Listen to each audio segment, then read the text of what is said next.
Olá, essa é a nossa primeira aula de Introdução à Homeopatia para Cirurgiões Dentistas.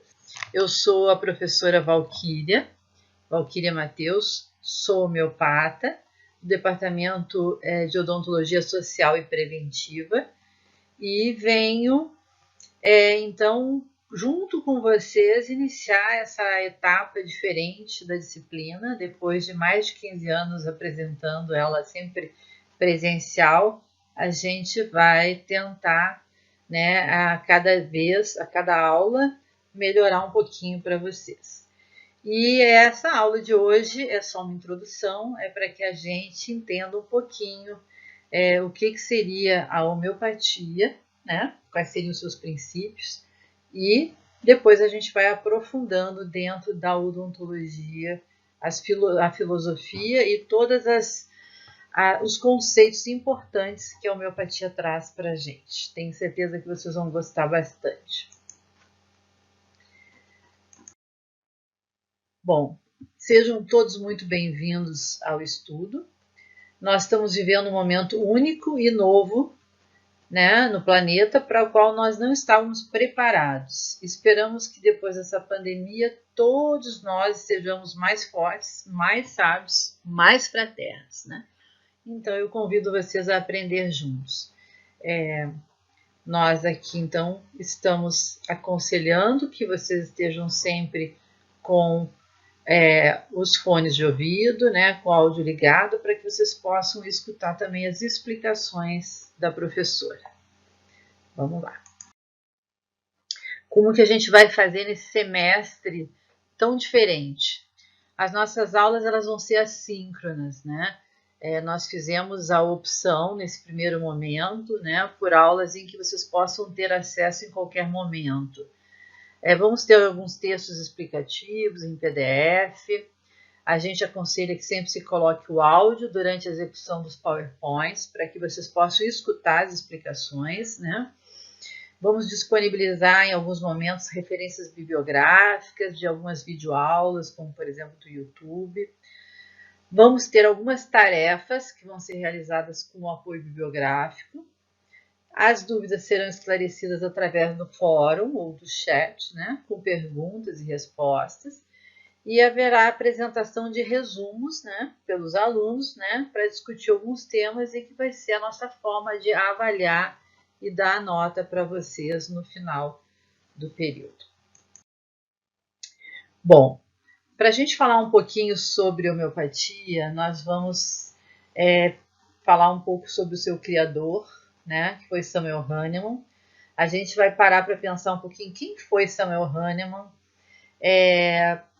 como é que foi a vida dele, qual foi a obra que ele nos deixou, falar um pouquinho sobre essa história da homeopatia e os fundamentos da homeopatia. Aconselho vocês a depois pesquisarem, nos bancos de dados, de pesquisa, para que vocês possam aprofundar o tema, se vocês gostarem. Bom, muito antes de se chegar à homeopatia, nós tínhamos alguns precursores em algumas ideias importantes, O Hipócrates, que nós conhecemos como o pai da homeopatia, já na antiga Grécia, muito antes de Cristo, ele falava que similia similibus curantur, ou seja, que o semelhante curava o semelhante.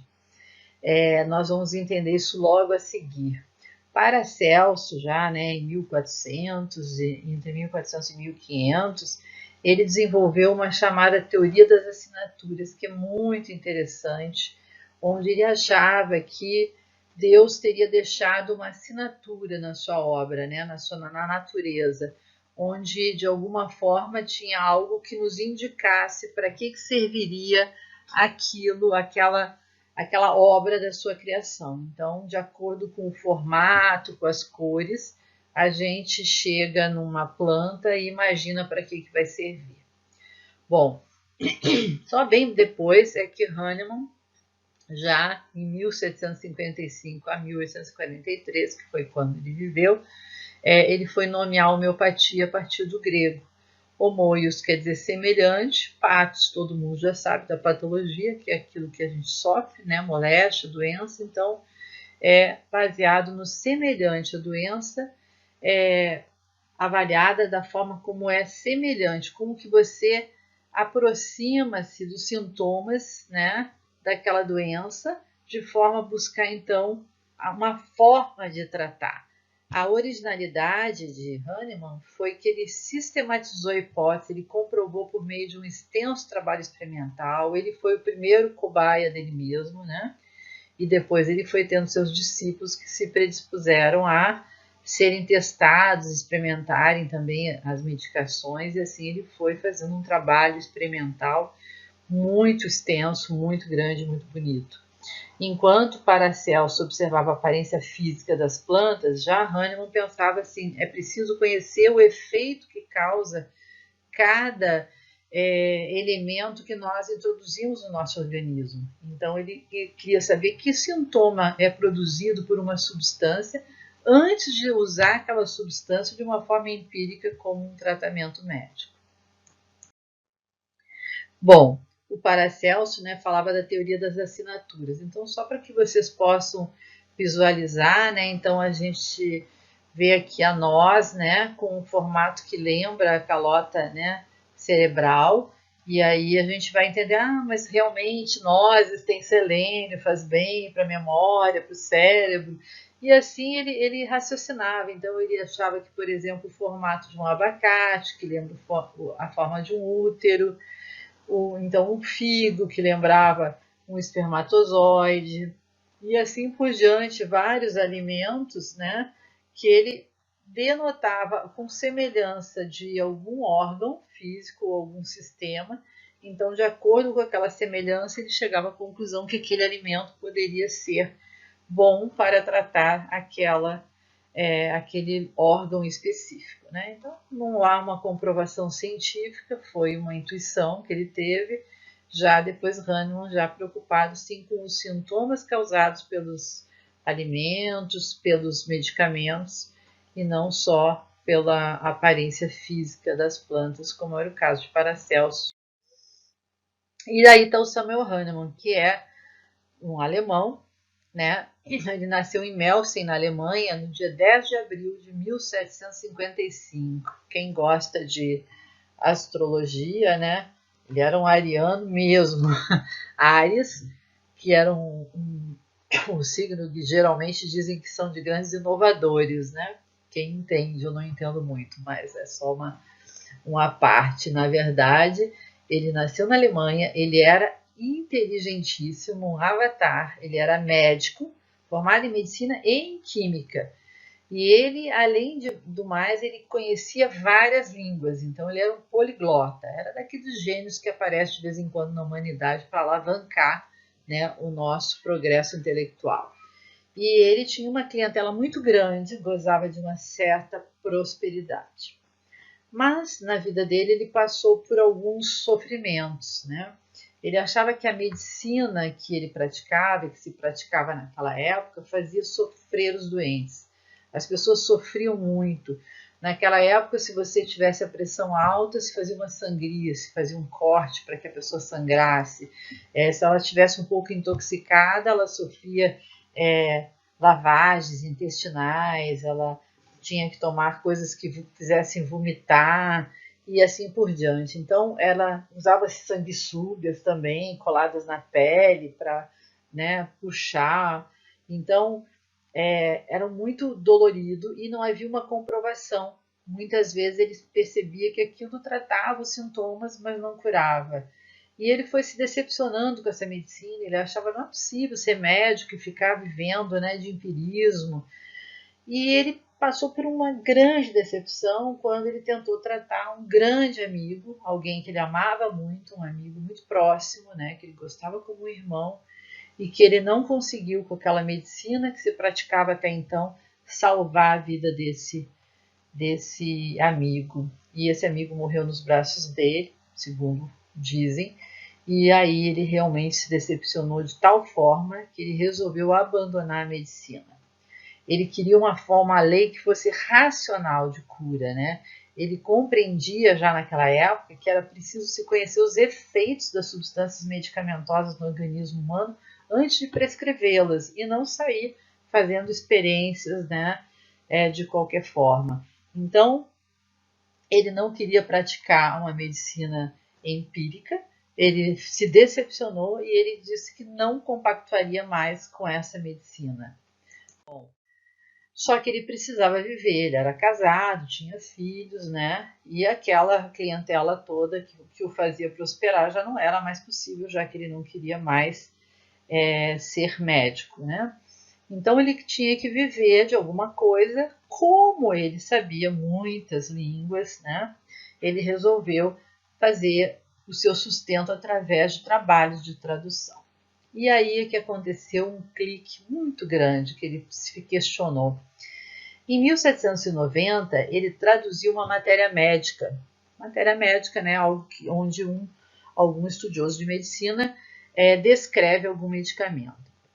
Essa matéria médica de Cullen, que era um médico escocês, né, ele começou a ler sobre os efeitos da intoxicação da quinquina, que é a quina officinalis, né, e as curas obtidas com ela. E ele começou a ler aquele artigo para que fizesse a tradução, né, do escocês, e ele disse, aqui esse médico está afirmando, dentro das suas pesquisas, que a quina officinalis é uma substância que pode curar determinadas febres, né? Febres intermitentes. E ele disse assim, não, mas não é possível, porque eu sou químico e eu conheço os efeitos que existe na quina, que é um veneno que causa febre. Como que esse médico está usando para tratar a febre com uma substância que causa febre? E aí ele começou a pensar, porque ele era muito inteligente, ele disse assim, deve ter alguma explicação. Ele pensou, será que substâncias que podem curar certas febres são também capazes de provocá-las? E aí ele começou a experimentar. Primeiro ele experimentou em si próprio, aqui no officinalis, né? E depois muitas outras substâncias. E aí a gente tem histórias muito interessantes que eu costumo contar na sala de aula, como, por exemplo, o experimento com a beladona. A beladona, que já diz o nome, né,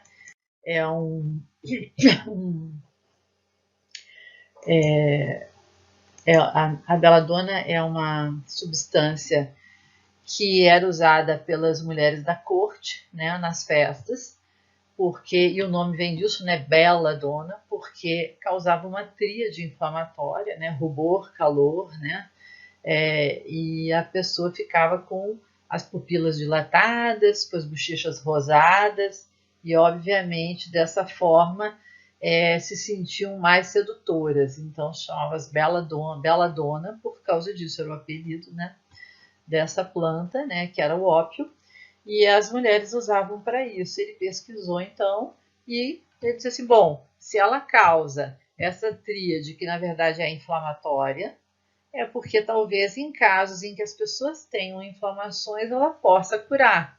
E assim ele foi desenvolvendo uma teoria de que poderia se curar alguns sintomas com substâncias que numa pessoa sã e saudável, aquela substância normalmente causaria aquele mesmo sintoma.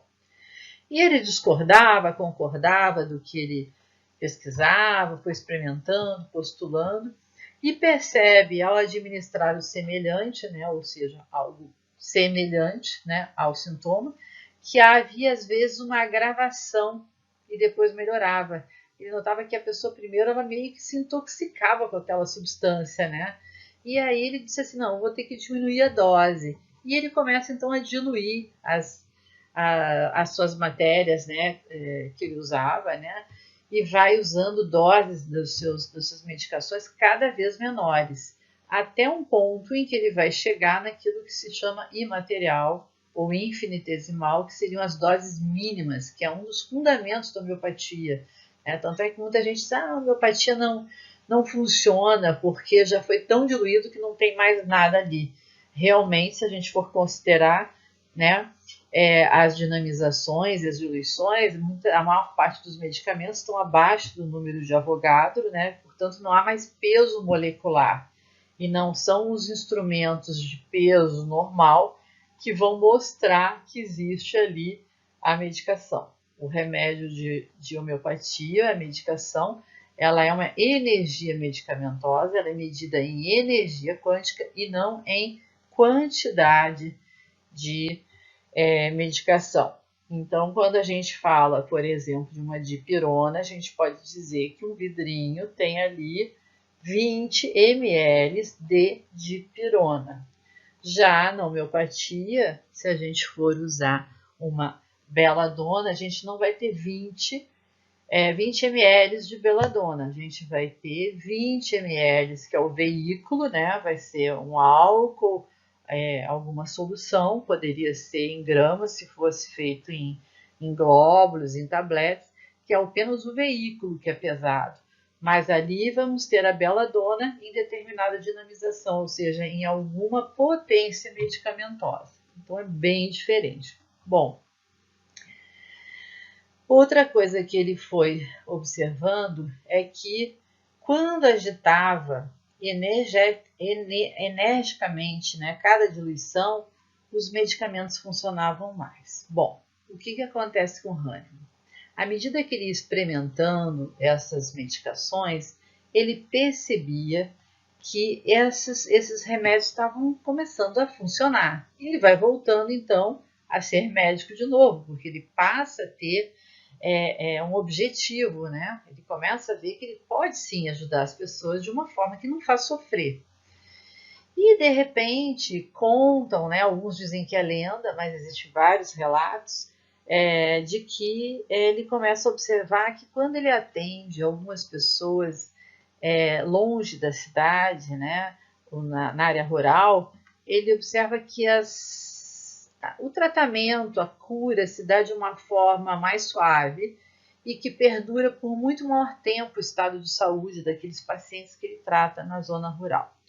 Bom, naquela época nós não tínhamos as mesmas dificuldades de alimento, de poluição e tudo que nós temos agora para que a gente achasse que fosse esse o motivo. Ele pensava assim, por que o mesmo remédio que eu aplico aqui na cidade, quando eu aplico na área rural, ele funciona de uma forma, parece que ele funciona mais.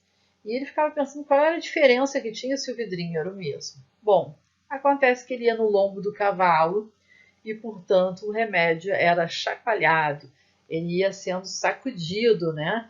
E ele chegava lá muito dinamizado. Hoje, a física quântica, né, explica o que é agitar energicamente uma solução, né, fazendo agitação de molécula, e aí isso é o que a gente chama de dinamização em homeopatia. Lógico que hoje isso é feito de forma bem protocolar, tem técnica, método, e é sempre igual para que você vá resolvendo de 100 em 100 vezes, você vai diminuindo, você vai diluindo e vai dinamizando, ou seja, sacudindo no ângulo de 90 graus, 100 vezes a cada dinamização. Então, você tem uma solução que você vai diluir, e depois vai diluir mais, então ela vai passando de uma centesimal para outra, quanto mais diluído e mais dinamizado, ou seja, quanto menos tem daquela matéria-prima, mas mais energizado, mais matéria medicamentosa. Nós vamos ter uma aula de farmacotécnica para poder aprofundar e compreender melhor isso, que é completamente diferente do que se aprende na farmacotécnica da alopatia, tá bom? Quanto mais ele estudava, ele ia confirmando a teoria. E uma coisa muito importante é que a homeopatia, ela usa material dos 3 reinos, animal, vegetal e mineral. Porque muitas pessoas confundem homeopatia com chazinho, com fitoterapia, acham que tudo é erva e plantinha na homeopatia. E não é verdade, nós podemos usar o veneno da abelha, como é o caso as partes inteiras de uma abelha, como é o caso da Apis mellifera, que é um excelente medicamento feito à base da abelha triturada e que se usa em casos de edemas e sensações de ferroada. Né? A gente pode usar a fitolaca, que é uma planta, a gente pode usar o ferro fosfórico ou outros metais e minerais. Né? Podemos usar venenos de animais, enfim, uma série de substâncias tiradas dos 3 reinos. Então, isso é muito importante. E aí, em 1796, a gente considera que é quando nasceu a homeopatia, porque foi quando o Hahnemann publicou o seu primeiro artigo importante, né, que chamava-se Ensaio sobre um novo princípio para descobrir as virtudes curativas das substâncias medicinais, seguindo alguns comentários sobre os princípios admitidos até nossos dias. E aí ele já ia despontando a noção de individualidade, porque era muito importante que ele olhava o paciente de uma forma diferente, vendo que cada paciente reagia de uma forma muito peculiar, muito própria a uma epidemia, a uma doença. Então, por exemplo, numa época como hoje, que nós estaríamos vivendo o Covid, ele ia perceber, como está acontecendo agora com os homeopatas que estão auxiliando seus pacientes, que a mesma doença ela é sentida de uma forma diferente por indivíduos diferentes.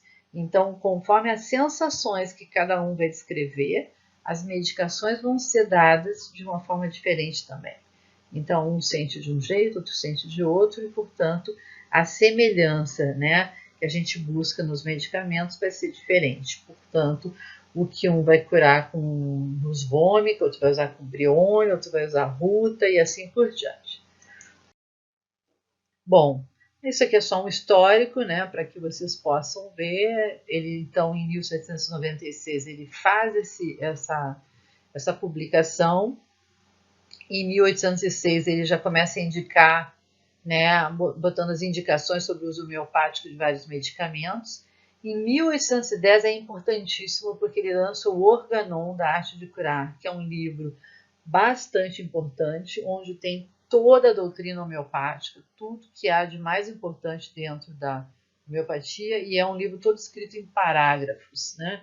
E ali ele começa desde o que é a missão do médico, o que é saúde, o que é doença crônica, doença aguda, a forma de preparar o medicamento homeopático, como que você vai fazer uma anamnese, como que você vai prescrever, que forma de potência que você vai usar, tudo é explicado dentro desse Organon, que é um livro importantíssimo, todo homeopata tem que conhecer a fundo.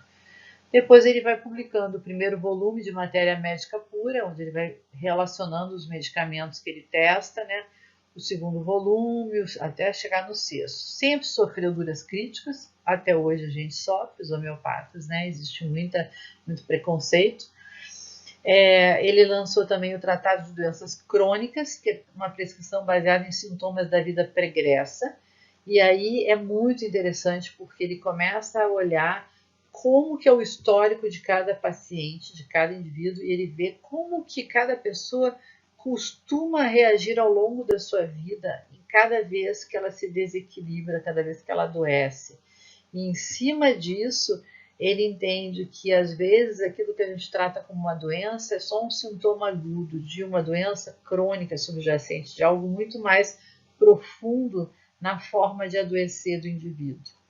Né? Ele mais tarde vai se instalar em Paris, já num segundo casamento, inicia-se a corrente pluralista, mas ele prefere que se use só um medicamento, que seria o unicismo, isso tudo a gente ainda vai conversar. E ele morre em 1843, aos 88 anos de idade, em Paris. A homeopatia ela se difundiu nos Estados Unidos através do cirurgião alemão Constantin Hering, que havia se curado de uma gangrena por um discípulo de Hahnemann.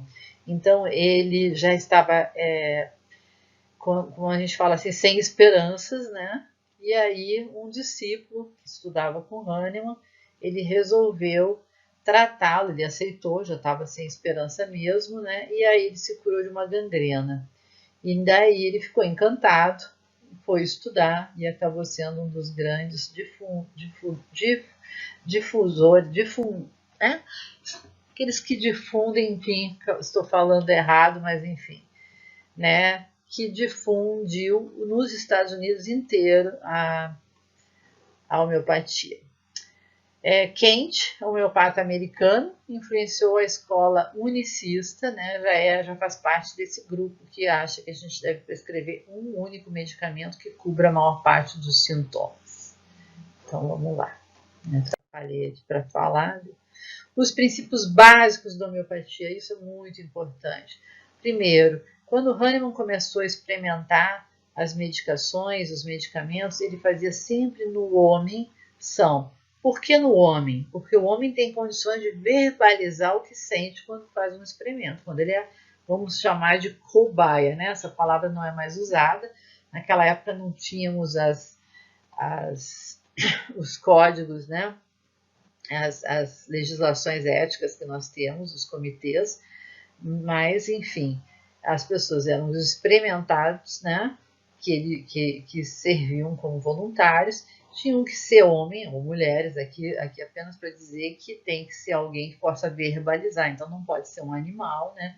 E que seja são, aqui é saudável. Por quê? Porque se você usa para experimentar uma medicação em alguém que tem um rim que não funciona, um coração fraco, alguma outra dificuldade de saúde, isso é uma variável que pode alterar o que você está buscando. Então você tem que pegar um homem saudável, em plena consciência, né? E que possa descrever o que ele sentiu ao tomar e experimentar determinada substância.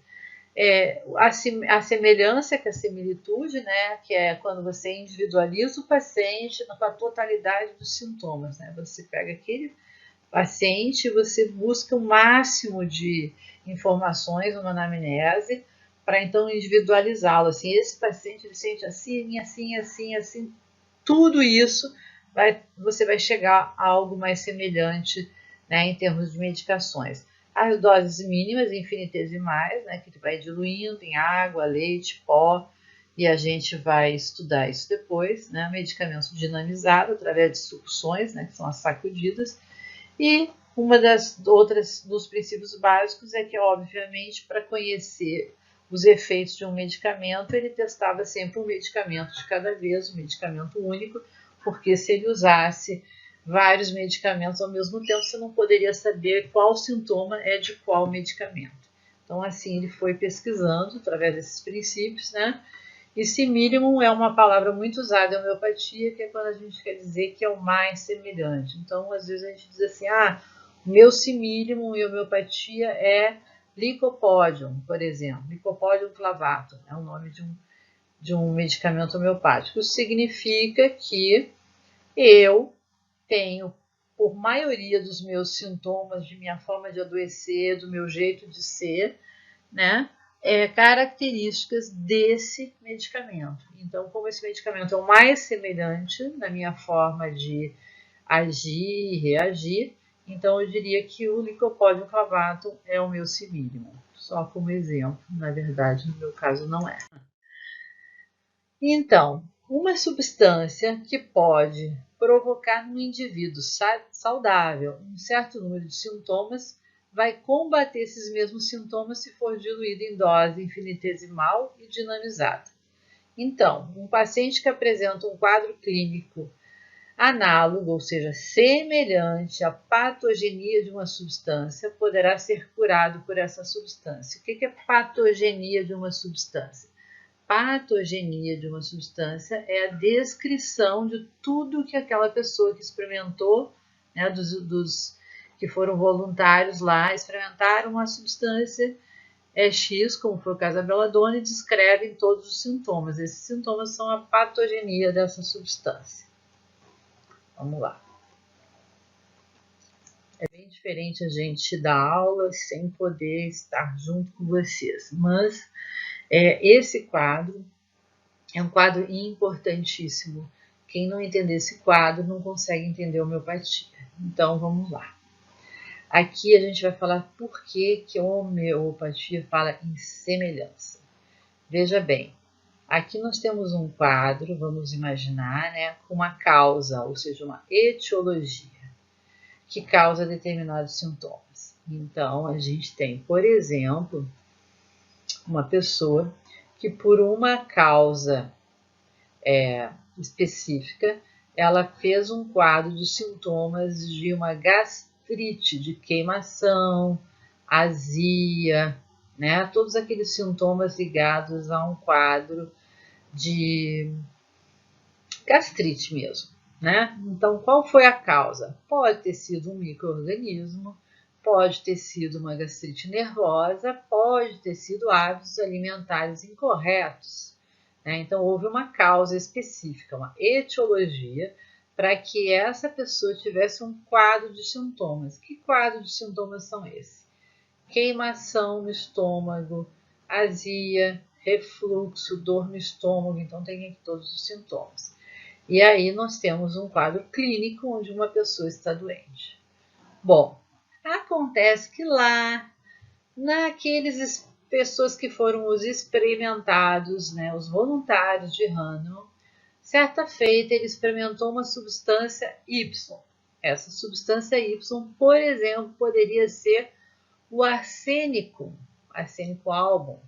O arsênico, que é uma substância tóxica se for dada em quantidade ponderal, mas que o Hahnemann, que queria experimentar, diluiu, sacudiu, de forma a não ter mais ali quantidade tóxica, a ponto de intoxicar, né, uma pessoa. E ele deu para muitas e muitas pessoas essa mesma substância chamada arsênico, né, de uma forma diluída, e essas pessoas tiveram que descrever nos dias seguintes o que sentiram. Essas pessoas desenvolveram um quadro de sintomas, que é a patogenesia dessa medicação. Quais foram os quadros de sintomas que uma pessoa que usa arsênico sente? Queimação no estômago, dor no estômago, refluxo, etc, etc e tal. Essas pessoas, elas desenvolveram um quadro não de doença em si, mas um quadro experimental. Tanto é que elas só usaram um pouquinho, sentiram aquilo e logo depois aquilo saiu do organismo e elas não precisaram tomar nenhuma medicação para se recuperar. Elas não ficaram doentes de verdade, elas passaram por um experimento, sentiram essas sensações, tá? Bom, e aí o que a gente nota, então? Semelhança. O que é similitude, semelhança? Esses sintomas dessa determinada substância Y é igual a esses sintomas descritos por esse paciente aqui que realmente está doente. Isso faz com que a gente, através dessa semelhança de sintomas, de sensações, a gente chegue ao remédio homeopático. Então, nós poderíamos dizer que o arsênico album é um bom medicamento para quadros de gastrite. Isso é um exemplo que eu posso dar para vocês entenderem por que as pessoas podem usar essa substância para determinada doença. Então, vou dar só mais um exemplo para que vocês possam compreender bem. Aqui nós temos uma pessoa que, por algum problema, porque é muito nervosa, porque é ansiosa, ou por qualquer algum hábito, ou porque faz exercícios físicos muito tarde, enfim, por algum motivo, ela tem um quadro de sintomas de insônia. Como que é essa insônia? Ah, minha insônia é o seguinte, doutora, eu fico muito acesa. Não é que o meu corpo está agitado, mas eu fico com os meus pensamentos muito agitados. Eu fico muito aceso, eu fico pensando, fico muito acordado mesmo, não consigo dormir. Com os meus pensamentos na minha mente, eu não consigo desligar. E aí eu fico em estado de alerta. E aí eu me sinto mal, porque eu acabo não dormindo bem, estou me sentindo cada vez mais cansado e eu estou com esse quadro de insônia desse jeito. Bom, o que acontece se uma pessoa se intoxicar ou começar a tomar o café, por exemplo? Cófia cruda, que é o café cru, é um dos medicamentos de homeopatia. O café, quando você passa a dar para uma pessoa, essa pessoa vai ter um quadro como? Ela vai ficar alerta com os pensamentos, vai ficar mais ligada, mais acesa, né? Então a gente usa muito café para ficar mais acordado. Então tem esses sintomas. As pessoas experimentadas, elas vão ter essa reação. Toma um café e vai sentir isso. A pessoa está numa boa, mas tomou o café e ficou mais acordada. Então, nós poderíamos dizer que o café diluído, né, e dinamizado, ele poderia ser usado num quadro de insônia, e realmente é. O café dinamizado em homeopatia, por causar sintomas quando ele é dado dessa forma ponderal, semelhantes ao quadro relatado nesse tipo de insônia, ele é um medicamento de escolha por semelhança de sintomas para curar esse tipo de insônia. Tá? Eu espero que vocês estejam entendendo. Qualquer coisa a gente vai depois, através do chat, tirar mais algumas dúvidas. Então, a ocorrência desses sinais e sintomas induzidos artificialmente na experimentação com o indivíduo sadio e sensível por determinada substância denomina-se patogenesia. A descrição das patogenesias dos medicamentos homeopáticos está compilada nos livros de matéria médica. São os livros onde você encontra todos os medicamentos, em ordem alfabética, ele vai estar lá. Arnica, qual é a toxicologia, onde ela se encontra na natureza, as alterações funcionais, lesionais, comportamentais, as modalidades de agravação e melhora de sinais e sintomas apresentados pelos experimentadores. Por que é modalidade de agravação e melhora? Em homeopatia, a gente vai ver que tem pessoas que têm seus sintomas melhoram ao ar livre, outras melhoram se ficar quietinho num quarto escuro, né? Tem gente que se sente melhor em ambientes de calor, ou num lugar de praia, outros se sentem melhor na serra, num lugar de frio. Tem gente que se sente melhor pela manhã, outros se sentem melhor mais à noitinha. Tem gente que sente que alívio numa região dolorosa aplicando frio, outros calor e assim por diante. Então são as modalidades de agravação e melhora. Isso é muito importante porque isso também nos ajuda a individualizar cada paciente. E é impressionante como a gente vai ver que uma mesma dor, uma dor de cabeça é totalmente diferente de uma pessoa para outra. Né? Então, essa dose infinitesimal, que se justifica pela inversão dos efeitos, a gente já falou sobre isso, evitando também a dose tóxica. No Brasil, e nós ainda vamos falar muito sobre homeopatia, né? A gente mal está começando a disciplina. No Brasil, Benoît Amour foi um médico francês que fundou as escolas de homeopatia na Sicília, Portugal, Brasil, Índia e no Egito. Junto com João Vicente Martins, ele fundou no Rio de Janeiro o Instituto Homeopático do Brasil, que hoje é o IHB, né, onde se formaram a maior parte, né, dos médicos homeopatas que nós temos aqui no Brasil, né, principalmente aqui no estado do Rio. Né? Atualmente a homeopatia já está num estágio de pesquisas muito importante. Né? O Instituto de Homeopatia é bastante interessante, vocês podem entrar no site, procurar ihb.org, né, .br. Inclusive eu sou oradora desse instituto e a gente tem muito material disponível nesse site. Bom, muito importante que a gente saiba que o Organon, que eu falei antes, né, que é o Organon da Arte de Curar, é o título da obra fundamental da doutrina homeopática. Foi escrita por Samuel Hahnemann. Depois da primeira edição foram publicadas mais 5, né? E aí uma última que foi póstuma, isso vocês podem ler depois aos poucos, né, para que vocês conheçam, mas o interessante é que vocês guardem que tudo que tem de importância dentro da doutrina está ali, né? Os princípios fundamentais, né? E toda essa obra foi escrita em parágrafos. Então você vai ver o parágrafo 1, fala sobre a missão, a arte de curar e assim por diante. Muitas vezes, ao longo da nossa disciplina, nós vamos citar alguns parágrafos do Organon. Todas as edições originais foram publicadas em alemão, mas a gente já tem tradução em tudo que é idioma, né? As traduções para o português, né? Tem edições históricas, né? Por aqueles dois fundadores. Ao afirmar os princípios da homeopatia, o Organon estabelece coisas importantíssimas. Quais são os princípios do exercício da medicina? Porque o seu corpo doutrinário compreende fundamentos da arte médica a ser exercida pelo homeopata e seus ideais, conduta médica, definição do que é doença e saúde, como é que é o preparo, a experimentação e aplicação dos medicamentos. Tem uma estrutura filosófica completa, sempre baseada nessas leis, né, do Criador. A gente vai ver que Hahnemann ele acreditava, né, num Criador, né, numa inteligência suprema, existentes na natureza descobertas por Hahnemann que são aplicadas para esclarecer os fenômenos que ocorrem nos seres vivos, no estado de saúde de doença e como atuar sobre eles. Para quê?